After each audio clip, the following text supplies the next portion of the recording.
CID 中國香港分會嘅主席。咁我代表聯合國教科文組織轄下國際舞蹈理事會主辦世界舞蹈日 CID 2025中國香港全港舞蹈公開大賽。呢一個係唯一係全球認可嘅大型活動，希望大家繼續支持下。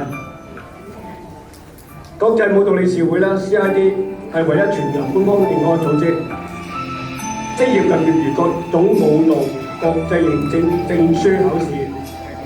歡迎大家周上面係蒞臨呢個展藝舞蹈學會嘅比賽啊！咁我哋學會裏邊咧係主辦咗幾耐時間成立咧？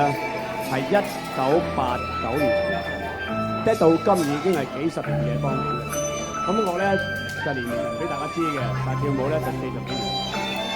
咁喺初年頭啲唔講啦。咁我喺呢個圈子咧都成即係40幾年啦，做由呢個80年代開始做裁判。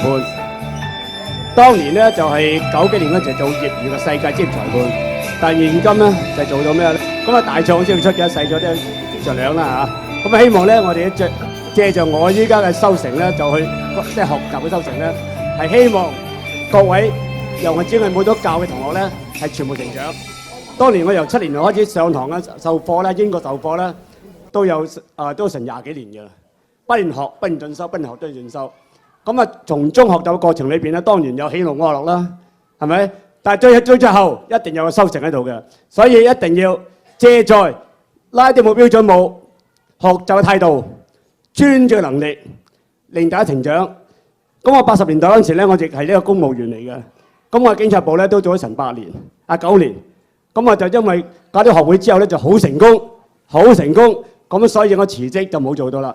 咁嗰啲由呢個開始裏邊，由70年代尾嗰陣時咧，就開始教跳舞咧，都有30幾年嘅啦。希望帶大家衝出我哋嘅範圍，形成個世界賽手。我哋上一次比賽嗰陣時都有幾位同學參加公開賽咧，係同啲外國人鬥咧，都攞到名次嘅。